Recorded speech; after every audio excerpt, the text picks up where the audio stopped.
Բարի երեկո բարեկամներ։ Այսօր բոլորին մտահոգող հարցը մեկն է. ուր է տանում տեխնոլոգիական խելահեղ այն առաջընթացը, որտեղ մարդն իր տեղը ստիպված զիջում է արհեստական բանականություն ունեցող մեքենաներին։ Լավ է թե վատ, ինչ է լինելու, ինչի է հանգեցնելու այս ընթացքը եւ ընդհանրապես խոսելով ապագայից, ինչ է անելու մարդը վաղը այդ ապագայում։ Հարցեր, որոնք պատասխան չունեն կամ թվում է թե չունեն։ Երբ խորհում ենք ապագայի մասին, չենք կարող շրջանցել առաջին եւ հատկապես երկրորդ համաշխարհային պատերազմները։ Դրանք մարդկության պատմության մեջ շրջադարձային կետեր են։ Առանց վերլուծելու այդ պատերազմների նախապատմությունը, դեպքերի զարգացումներն ու իրական պատճառները դժվար է հասկանալ ժամանակակից աշխարհը եւ մտածել ապագայի մասին։ Այսօրվանից սկսում եմ մի հաղորդաշար, որի ընթացքում հատ-հատ եւ մանրամասն կներկայացնեմ աշխարհի առաջատար երկրների պատմությունը եւ իհարկե այդ համատեքստում Հայաստանի պատմական անցյալը, ներկան ու ապագան։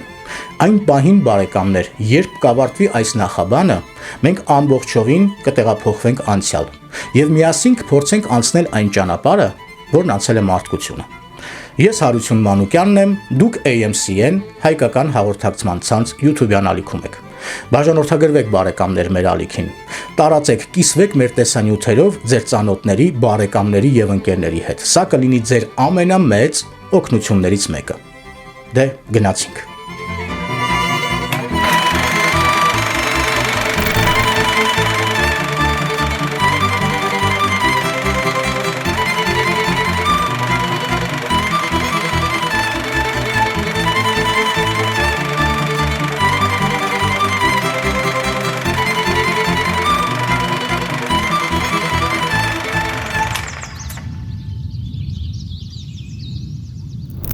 Մեր պատմական շրջագայությունը բարեկամներ, կսկսենք Ֆրանսիայից։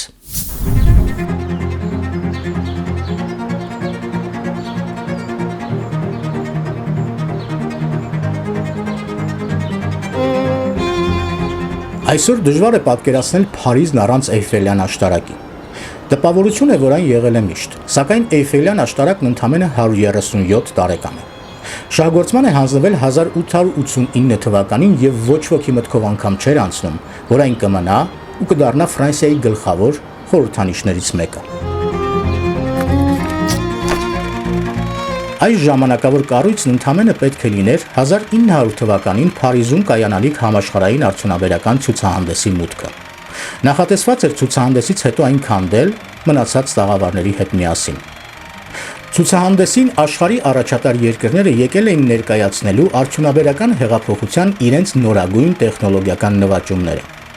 Ոչ ոք չէր պատկերացնում, որ ցուցահանդեսը միայն մեխանիզմների մասին չէ, որ սա ակամա նոր աշխարհակարգի հիմնադրումն է, որը շուտով փոխելու է մարդկության ճակատագիրը ընդմիշտ ու անվերադարձ, որ մեկնարկում է մարդկության պատմության ամենաարյունալի դարաշրջանը։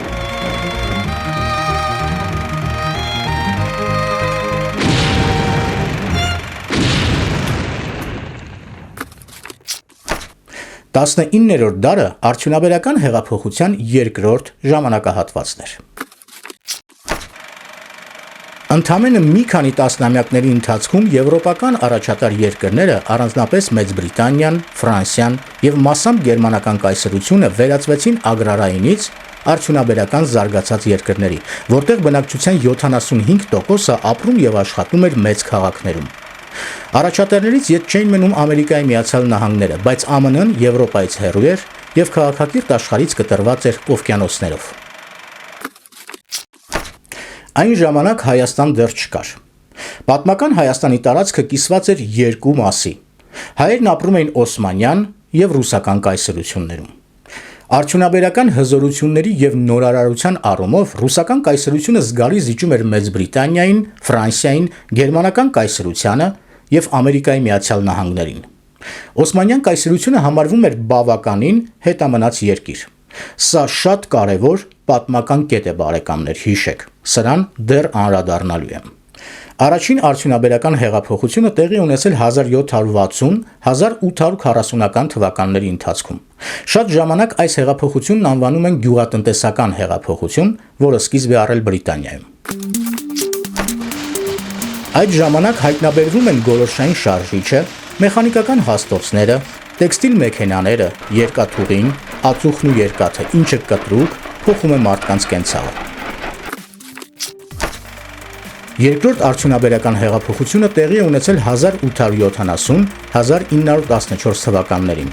Այդ ժամանակ ի հայտ են եկել էլեկտրականությունը, պողպատը, նավթը, քիմիական արդյունաբերությունը, ներքին այրման շարժիչը, հեռախոսն ու հեռագիրը։ Եվ երրորդ արդյունաբերական հեղափոխություն 1950-ականներ, համակարգիչների, միկրոչիպերի, ինտերնետի, ռոբոտաշինության և ավտոմատացման ժամանակահատված։ Արդյունաբերական հեղափոխությունների հետևանքով երկրների հիմնական բնակչության խելահեղ տեղափոխումը մեծ քաղաքներ, ուրբանիզացիան, հանգեցրեց ավանդական հասարակարգի փլուզմանը։ Սա մարդկության համար ճակատագրական կետ է, բարեկամներ, որը մանրամասն ուսումնասիրության և ներկայացման կարիք ունի։ Ինչ է նշանակում ավանդական հասարակարգ և ինչպես այն աղճատվեց։ 1700-ականներ։ Պատկերացրեք, որ դուք ապրում եք մի աշխարհում, որտեղ չկան նորություններ։ Դուք չգիտեք ինչ է կատարվում ձեր իսկ սեփական երկրում, այլոց մասին նույնիսկ խոսք չկա։ Կարևոր լուրերը բամբասանքն է իրար մեջ շրջանառվող խոսակցություններն ու քննարկումները, որոնք վերաբերում են միայն փոքրաթիվ մի համայնքի՝ գյուղին։ Երկրների 90%-ից ավել բնակչությունը ապրում էր գյուղերում։ Գյուղացիներն ամեն ինչ գիտեին իրենց հարևանների, համագյուղացիների մասին, ով ում թոռն է, ում ծոռն է, ինչով է զբաղվում, բայց օրինակ չգիտեին, որ պատերազմ է եղել և իրենց երկիրը այդ պատերազմը կամ հաղթել, կամ պարտվել է։ Միգուցե լսել էին, բայց դա այնքան հեռու էր, որ նույնիսկ հետաքրքիր չէր։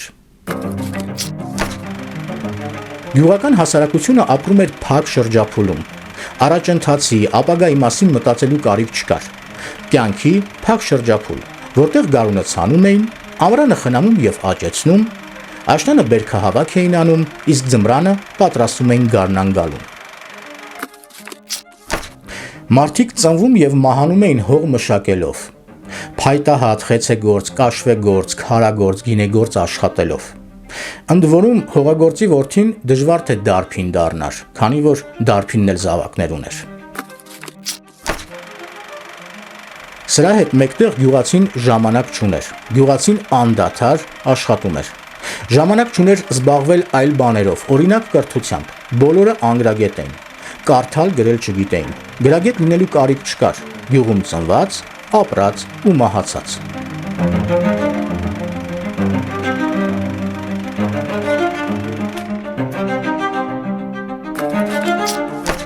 Երկրի քաղաքականությամբ զբաղվում էին փոքրաթիվ մարդիկ։ Ինչ էր կատարվում, ինչի համար, ինչ օրենք փոխվեց, որը ընդունվեց, բնակչության մեծամասնությանը հետաքրքիր չէր։ Նրանք այդ օրենքներից չէին օգտվում։ Իսկ շատ երկրներում բնակչության մեծ մասը չունեն նույնիսկ իրավունքներ։ Այսպես է եղել միշտ և ամենուրեք։ Սա է ագրարային իրականությունը, որը կոչվում է ավանդական հասարակարգ, և մինչև 1700-ականների արդյունաբերական հեղափոխությունը հարատևել է հազարամյակներ։ Առաջին արդյունաբերական հեղափոխությունը կամ գյուղատնտեսական հեղափոխությունը առաջին հերթին մեծ ազդեցություն ունեցավ գյուղական կյանքի վրա։ Շոգեքարշ գնացքները փոխարինեցին ապրանքներ տեղափոխող սայլերին։ Գոլորշային շարժիչով գյուղատնտեսական տրակտորները վար ու ցանկ անող կենդանիներին։ Մեխանիզացվեցին ալրաղացները, տեքստիլագործության ոլորտը, գյուղում գործը պակասեց։ Իսկ քաղաքում հակառակը, արդյունաբերական հզորությունների ավելացման ֆոնին ավելանում էր աշխատուժի պահանջարկը։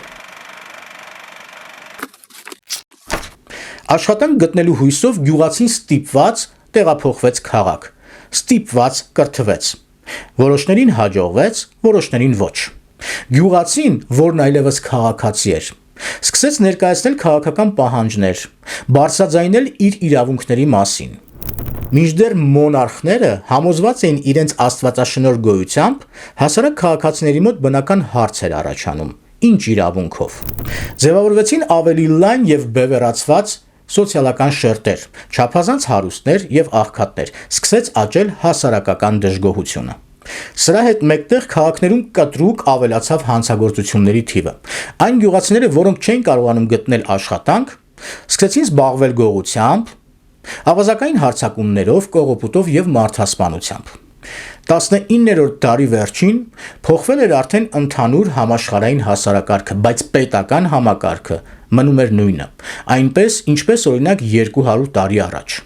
Հետո կպարզվի շատ ժամանակներ անց, որ պետությունները պատրաստ չէին նման կտրուկ զարգացումների։ 19-րդ դարավերջին տեղի ունեցած երկրորդ արդյունաբերական հեղափոխությունը, որի ավարտը համարվում է 1914 թվականը, գլխիվայր շուռ տվեց ամեն ինչ։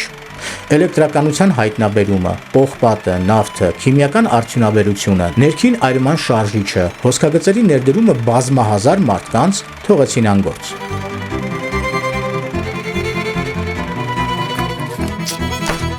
Ավանդական հասարակարգը փլուզված էր, մինչդեռ նորը ձևավորված չէր։ Առաջ է գալիս սոցիալական հավասարության գաղափարախոսությունը, սոցիալիզմը։ Հեղափոխության փորձերը, ըմբոստությունները, անկարգություններն ու գործադուլները ողողում են Եվրոպան։ Մարքսը արդեն գրել էր իր հայտնի «Կապիտալ» աշխատությունը, որից հետագայում կոգեշնչվեն բոլշևիկները եւ կհռչակեն այն իրենց գլխավոր գաղափարախոսությունը։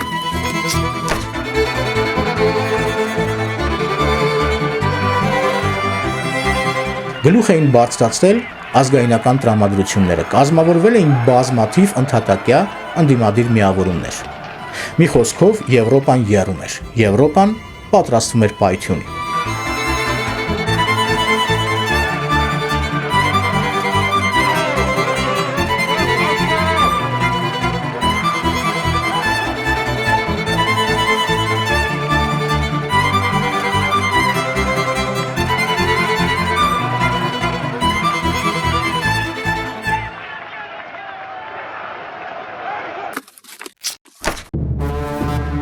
Ֆրանսիայի եւ Բրիտանիայի դաշնակից Անտանտի անդամ ռուսական կայսրությունում իրավիճակը քիչ այլ էր։ Եթե եվրոպական առաջատար երկրների բնակչության մեծ մասը բավականաչափ կրթված էր եւ գիտեր ինչ է պահանջում իշխանություններից, ապա ռուսական կայսրության բնակչության մոտ 92%-ը դեռ անգրագետ էր։ Ընդ որում գրագետ էին համարվում նաեւ նրանք, ովքեր շատ վատ, բայց այնուամենայնիվ կարդալ գիտեին։ Պատկերավոր լինելու համար բերեմ մի օրինակ։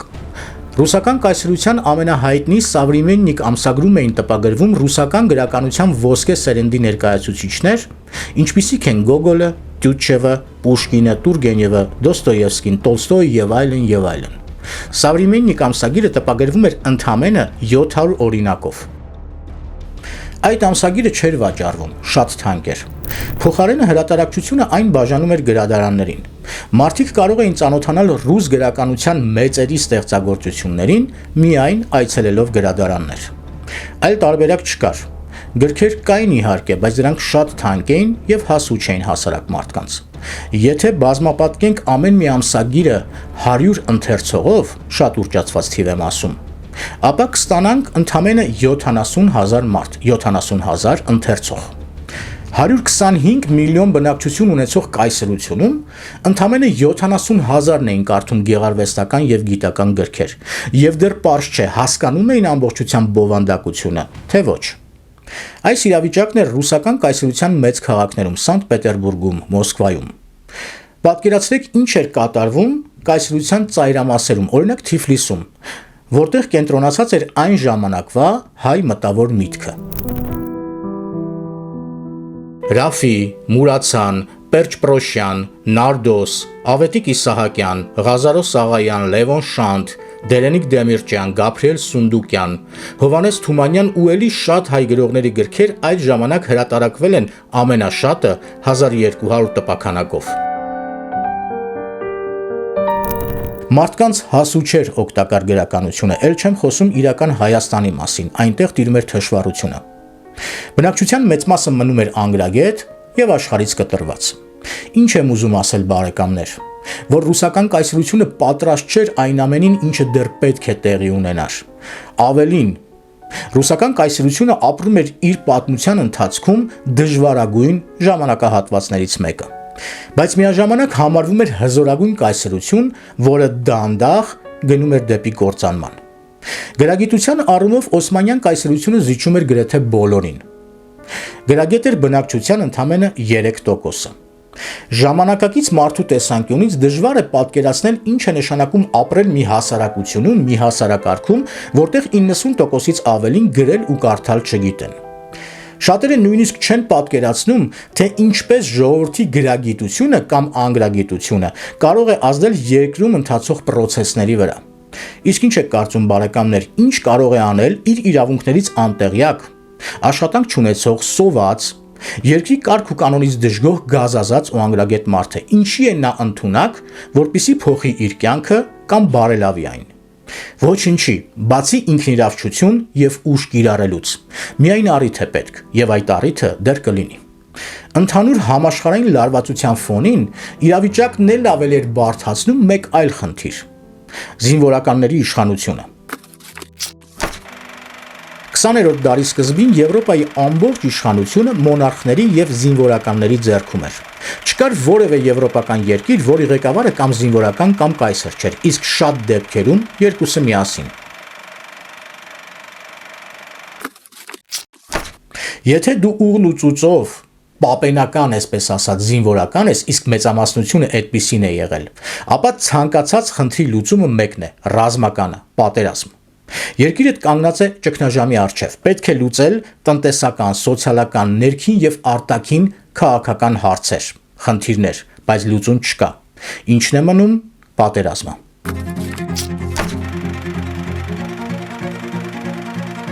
Պատերազմով խնդրի լուծման համոզմունքը ել ավելի խորացրեց ու ամրապնդեց 1900 թվականին Փարիզում կայացած համաշխարհային արդյունաբերական ցուցահանդեսը, որի ժամանակ ակնառու դարձավ տեխնոլոգիական զարգացած երկրների առավելությունը հետնապահների նկատմամբ։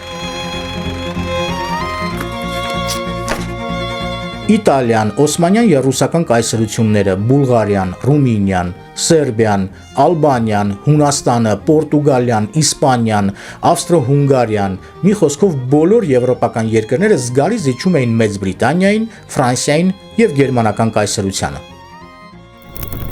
Ակնհայտ էր եւս մեկ շատ կարևոր հանգամանք։ Սկսվում էր բնական ռեսուրսների, էժան աշխատուժի եւ սպառման շուկաների համար պայքարը։ Ով ավելի շատ գաղութներ ուներ, այն էլ հաղթում էր այս մրցավազքում։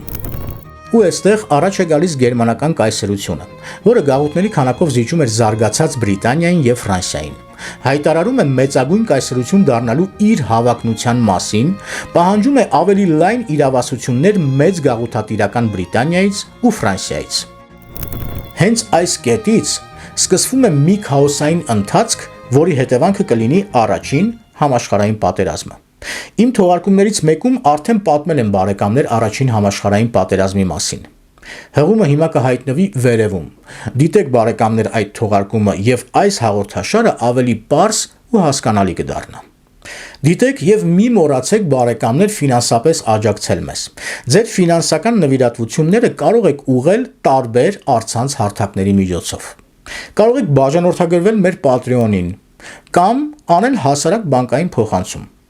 Ամբողջ անհրաժեշտ ինֆորմացիան թողարկման մեկնաբանության եւ նկարագրության հատվածում է, բաց չթողնեք, խնդրում եմ։ Բայց սա դեռ վերջը չէ։ Եվրոպան մոտեցել էր պատերազմի շեմին։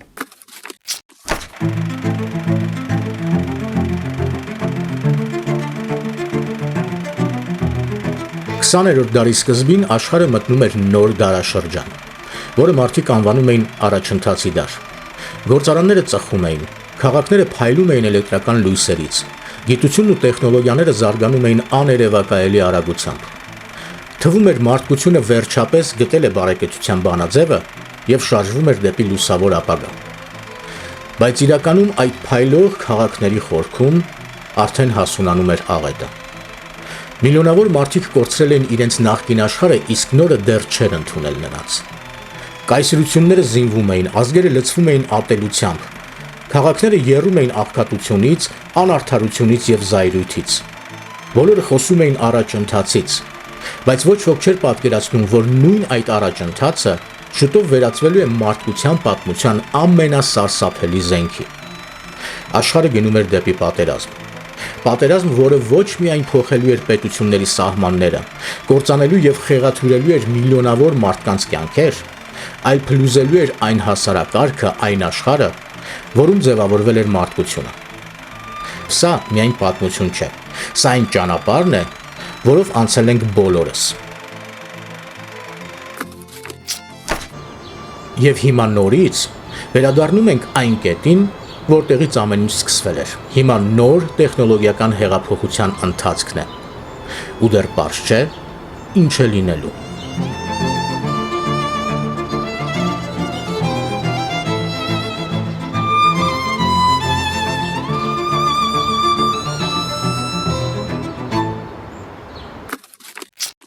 Սա էր առաջին համաշխարհային պատերազմի նախապատմությունը։ Բաժանորդագրվեք, որ բաց չթողնեք հաջորդը։